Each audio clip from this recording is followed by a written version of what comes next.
리효길, 리영년. 올해 15살, 13살입니다. 이애들에게는 양부모가 다 없습니다.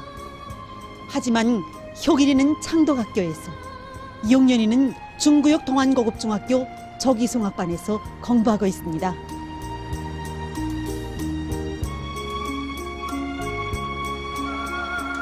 지금으로부터 10여 년 전에, 그러니까 효길이와 영년이가 4살, 2살 나던 해에 병으로 아버지는 사망했고, 꼭 10년 후에는 그 어머니마저 불치의 병으로 저 어린 것들을 남겨놓은 채 세상을 떠났다고 합니다. 저는 효길이 영년이 한 동네에서 사는 주민입니다. 효길이 어머니와 또 10년 남아 함께 살았습니다. 저희들이 어머니가 세상을 떠난 지 이제 2년 되었는데 그동안 저희들이 많이 자랐죠. 원래 효길이 어머니는 효길이가 대학 공부를 꼭 해서 나라의 훌륭한 일꾼으로 자라나기를 소원했습니다. 또 영년이는 앞으로 꼭 성악가수가 돼서 자기 꿈을 이루기를 기다렸습니다. 그런데 갑자기 이렇게 병으로 세상을 떠나다 나니까 저희들이 갑자기 부모 없는 소름을 느끼게 되었죠. 저도 두 딸애를 가진 부모로서 저희들이 앞으로 어떻게 살 것인가 많은 걱정도 했습니다. 저에게도 영년이 또래의 딸애가 있습니다. 그래서 상급학교 시험을 앞둔 자식들의 마음이 얼마나 처조한 것인지 잘 알고 있습니다. 허나 효길이와 영년이만은 어머니를 잃고 2달. 2달 만에 정말 이 자그마한 손에 수험표 한 장을 들고 조용히 집문을 나섰습니다.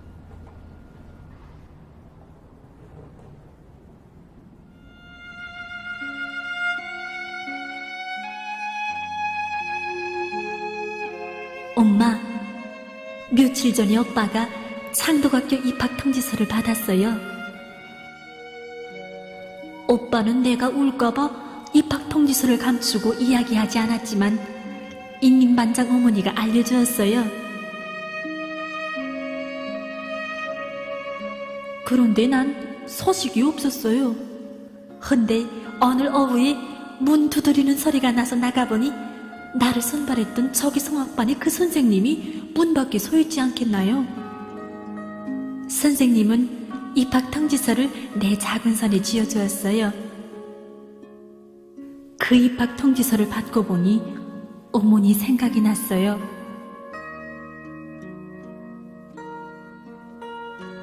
이렇게 돼서 효길이와 영년이 온 후에는 2019년 4월 1일 희망대로 상급학교에 입학했습니다. 여기가 효길이와 영년이가 사는 평촌 1동 49 이민반입니다.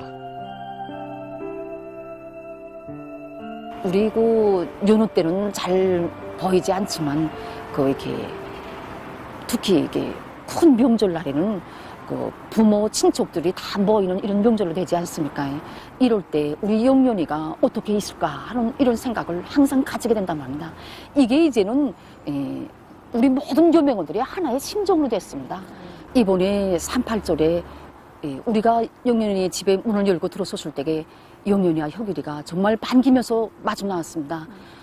우리도 그 모습을 보니까 정말 기뻤습니다.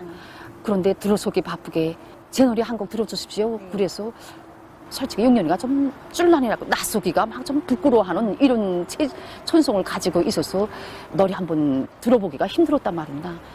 그런데 노래를 첫 시작을 하늘은 푸르고 내 마음 즐겁다. 이 노래를 첫 시작했을 때 정말 우리 모두 앉아있는 사람들이 심정을 울렸습니다. 누구라 없이 이 노래를 모르는 사람은 없지만 다시금 영년이 그 모습에서 영년이가 부르는 이 노래를 들을 때 정말 생각이 많았습니다.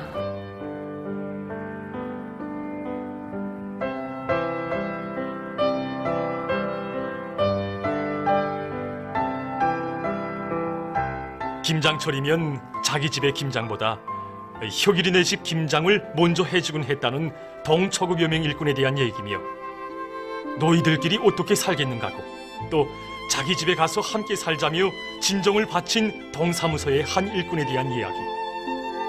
그 취재를 이어갈수록 부모 없는 어누이를 두고 가슴 아파하면서 이 애들을 위해서 아낌없는 정과 사랑을 기울였을 사람들 생각으로 가슴 뜨거워름을 금할 수 없었습니다. 오직 부모가 없는 아이들이라는 이 한 가지 이유로 해서 모두가 보살피고 위해주는 고마운 사람들에 대한 이야기는 혁일이와 영년이의 밝은 꿈이 지켜지는 교정에도 오려 있었습니다.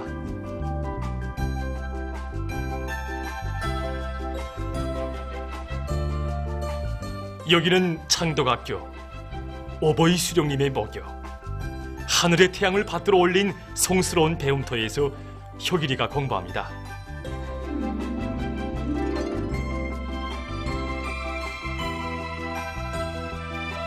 제가 효길이 학생의 담임교원입니다. 우리 효길이가 축구를 남달리 좋아합니다.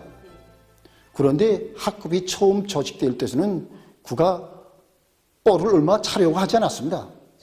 초급중학교에 같이 다닌 학생들의 말에 의하면 그가 초급중학교 시기 제일 좋아하던 것이 축구라고 합니다. 그래서 나는 그때야 효길이가 부모를 잃고 볼을 전혀 차려고 하지 않았구나 하는 것을 알게 되었습니다.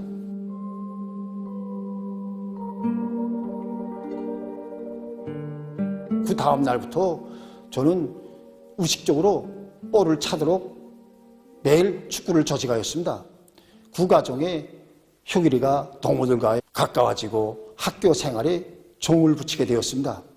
그랬더니 학과 실력이 오르기 시작하면서 지금은 학급에서 3등권 안에 들게 되었습니다. 2019년 새학년도가 시작된 지 며칠 안 돼서였습니다. 1학년 학과목 담임들을 위한 협의를 진행하겠다는 것이었습니다. 예전처럼 생각하고 회의장에 참가한 저는 교장선생님이 이번 회의에서는 혁일 학생의 학과 실력을 높이기 위한 내용으로 협의를 진행하겠다는 것이었습니다. 그때 우리 모두는 혁일 학생이 과연 누구길래 이렇게 협의까지 진행하겠는가에 대해서 이렇게 의문을 품게 되었습니다. 교장선생님은 그때 혁일 학생은 부모를 잃은 지 2달밖에 되지 않았다고 우리에게 얘기를 해주는 것이었습니다. 교장선생님은 우리 모두가 혁일 학생의 아버지 어머니가 되어 그의 학과 실력을 높이도록 도와주자는 것이었습니다. 이 말을 듣고 저는 교원으로서보다도 혁일 학생의 친혈육이 되어 그를 더 잘 키워야겠다는 결심을 품게 되었습니다. 혁일 학생을 친부모의 심정으로 키운다는 것은 사실 여러 가지 의미를 담고 있습니다. 한 번은 제가 혁일 학생이 사는 평촌지구에 수업을 나갔을 때였습니다. 그날 혁일 학생은 심한 거열로 해서 이 수업에 참가하지 못하였습니다. 그래서 다시 혁일 학생을 위해서 수업을 나갔는데 그때 보니 학생이 과제 수행을 제대로 하지 못하였습니다. 한쪽으로는 학생이 거열로 앓았기 때문에 리해도 됐지만 순간 저는 생각을 달리하였습니다. 만일 이 혁일 학생의 친어머니가 살아계셨으면 과제 수행을 하지 못한 아들을 놓고 그냥 오르만지기만 하지는 않았을 것이다 하는 생각이 들면서 저는 여구성을 더 높여야 되겠다고 생각했습니다. 이 사진은 혁일이가 1학년 학과경연회에서 그 최여둥의 영예를 지니고 찍은 사진입니다. 이 사진의 뒷면을 보면 혁일 학생이 남긴 이런 글이 있습니다. 최여둥의 영예를 안고 선생님들과 함께 2020년 2월 아버지와 함께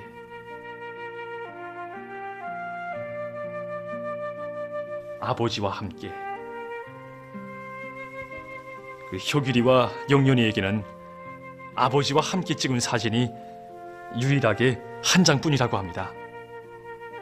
4살, 2살 너무도 어린 나이에 곁을 떠난 아버지. 그래서 표상조차 희미한 것이 아버지의 모습이었습니다. 아무리 그려보고 또 새겨보려고 해도 도저히 기억해낼 수 없었던 아버지의 모습을 혁일 학생은 바로 엄격하고 응심 깊은 사랑으로 키워주고 보살피시는 그 선생님들의 모습에서 보았던 것입니다.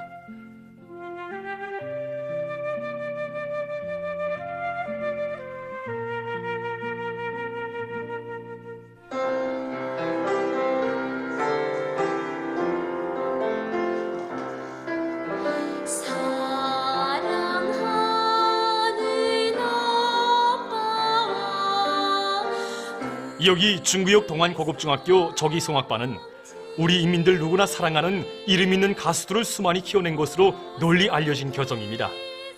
바로 여기서 영년 학생이 공부하고 있습니다.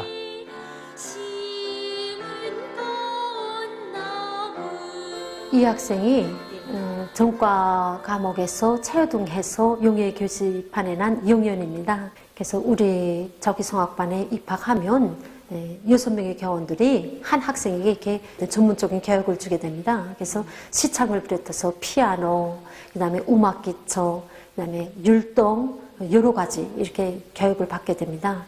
우리 영연이도 앞으로 이렇게 자기의 재능을 활짝 꺾인 그런 가수들로 되리라고 저는 생각합니다.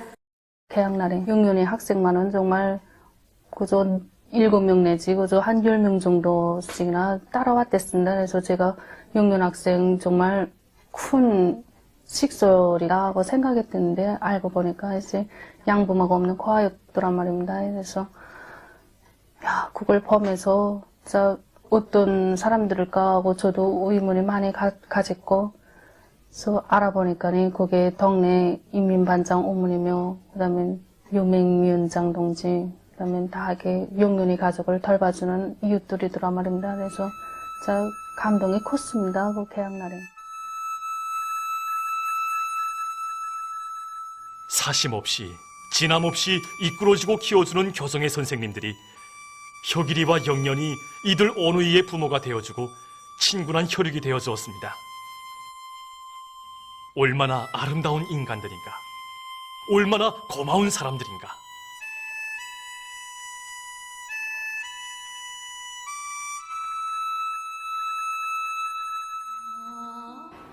요즘 혁일이와 용년이의 집식설이 한 명 더 불었다고 합니다. 이 애들의 친형, 친오빠가 되겠다고 하면서 언니를 찾아왔던 그날로부터 명절날, 일요일 정말 특색 있는 음식이 생겨도 보내오고 생활의 이모저모를 남달리 정을 기울여 보살핀다는 한 청년. 그 청년은 이름도 주소도 남기지 않았습니다. 그가 한 말이 있다면 우리 사회엔 남이란 있을 수 없다고, 너와 나 우린 모두 친형제라는 이 한마디였다고 합니다. 파면 팔수록 더욱더 솟아나는 샘줄기와도 같이 고마운 사람들, 아름다운 인간들에 대한 이야기. 그렇습니다. 우리라는 부름 속에 서로 도와주고 이끌어주며 고락을 함께하는 내 조국, 고마운 사람들. 그럼 다음 시간에는 또 어떤 미담의 주인공들을 만나게 되겠는지 또 기다려 주십시오.